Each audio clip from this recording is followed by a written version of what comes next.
और यदि हम दार्शनिक भाषा में कहें, वैष्णव सिद्धांत के अनुसार, तो अकारत्रय संपन्नता का बोध यही स्वरूप ज्ञान है। हम अनन्य भोग्य हैं, हम अनन्य शेष हैं और हम अनन्यार्ह हैं, ये समझ में आ जाए। हम केवल भगवान के ही शेष हैं। शेष माने अंश। अंश सदा अंशी की ओर उन्मुख होता है। हम विचार करें, हम अंशी की ओर उन्मुख हैं या अचेतन पदार्थ जगत के प्रति, भोगों के प्रति ओर उन्मुख हैं। भगवान की तरफ हमारा मुख है कि नहीं?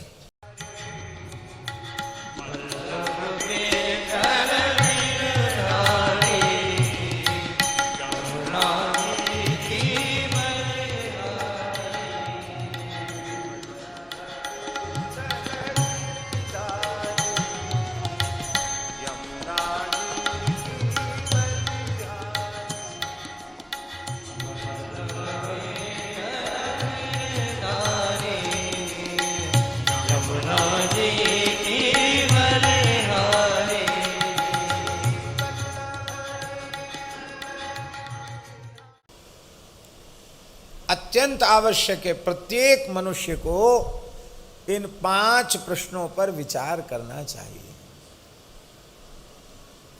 ये 5 चीजें कौन कौन है? एक, पहला, हमारा प्राप्य क्या है? प्राप्य माने प्राप्ति के योग्य।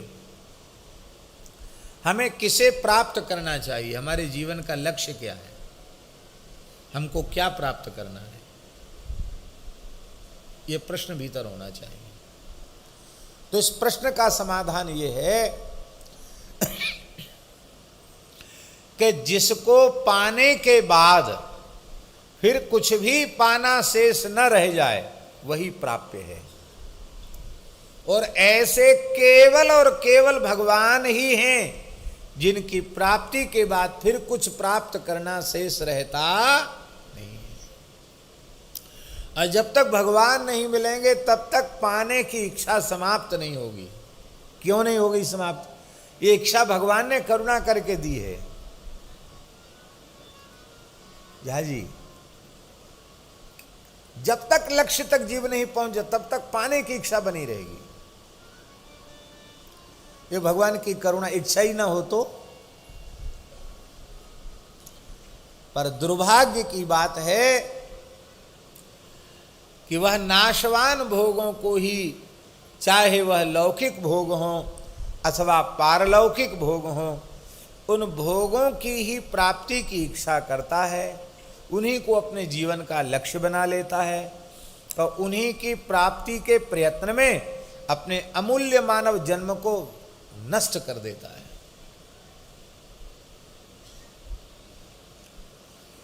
प्राप्य केवल भगवान है।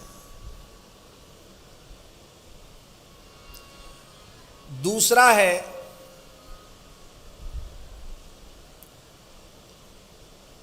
प्राप्ता का स्वरूप क्या है? प्राप्य तो है, प्राप्ता, प्राप्ता माने प्राप्ति करने वाला। प्राप्ता कौन है? तो प्राप्ता जीव है। अब जीव का स्वरूप क्या है? तो ईश्वर अंश जीव अविनाशी चेतन अमल सहज सुखराशि, ये जीव का स्वरूप है। और यदि हम दार्शनिक भाषा में कहें, वैष्णव सिद्धांत के अनुसार, तो अकारत्रय संपन्नता का बोध यही स्वरूप ज्ञान है। हम अनन्य भोग्य हैं, हम अनन्य शेष हैं और हम अनन्यार्ह हैं, ये समझ में आ जाए। हम केवल भगवान के ही शेष हैं। शेष माने अंश। अंश सदा अंशी की ओर उन्मुख होता है।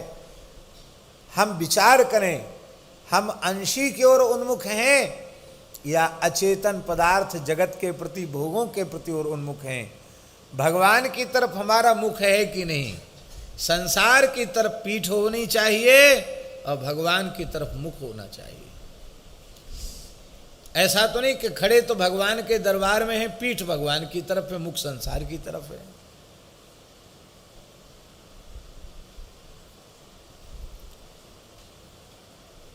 हम केवल भगवान के शेष हैं, हम देवतांतर के शेष नहीं हैं, क्योंकि देवतांतर भी भगवान के ही शेष हैं। जिनका सब शेष हैं, जिनके सब शेष हैं, उन्हीं का हम भी शेष हैं। अचेतन प्रकृति भी उनका शेष है और चेतन जीव भी उनका शेष है। ये है अनन्य शेषत्व। हम केवल भगवान के अंश हैं और अंश सदा अंशी की ओर उन्मुख रहता है। हमारी प्रवृत्ति निरंतर भगवान की ओर रहनी चाहिए, केवल ज्ञानेन्द्रिय कर्मेंद्रिय की नहीं, अंतरिंद्रिय की प्रवृत्ति भी, माने मन बुद्धि चित्त अहंकार भी भगवान की ओर उन्मुख होना चाहिए। और केवल इतना ही हम क्यों कहें, हमारा रोम रोम भगवान की ओर होना चाहिए। अहं हरे तब पादैक मूलो दासानुदासो भवितास्म भूयः मनस्मरे तासुपतेर गुणास्ते गृणीत वाक् कर्म करो तुकाया। इस प्रकार की भक्ति भगवान में होनी चाहिए। दूसरा है, हम केवल भगवान के ही भोग्य हैं, भगवान ही एकमात्र हमारे भोक्ता हैं और हम भगवान के भोग्य हैं। तीसरी बात हो गई कि नहीं? एक पहला प्राप्य क्या है, प्राप्ता जीव का स्वरूप क्या है। जीव भगवान का नित्य दास है, भगवान नित्य स्वामी है। मकारार्थो जीव सकल विधि कैंकर्य निपुण, सकल विधि कैंकर्य निपुणत्व यही उसका स्वरूप है, स्वरूप धर्म है। और मैं केवल भगवान का ही शेष हूं और मैं केवल भगवान का ही भोग्य हूं। भोग्य माने उपभोग किए जाने वाले पदार्थ को भोग्य कहा जाता है। जो उपभोग के योग्य हो उसे भोग्य कहा जाता है। जीव और प्रकृति दोनों ही परमात्मा के भोग्य हैं और भगवान एकमात्र भोक्ता है। देखो, हमारा जो चिदंश जीव है वो भी भगवान का भोग्य है और ये जो देहादि प्रकृति है ये भी भगवान का भोग्य है। गोपियों ने यही तो स्वीकार किया कि स्वयं जो जीव स्वरूप है उस रूप में तो हम भगवान श्याम सुंदर की भोग्या हैं ही, हमारे देह इंद्रिय आदि भी सब श्री कृष्ण के उपभोग की वस्तु है। इसी को कहते हैं भैया जी अनन्य भोग्यत्व।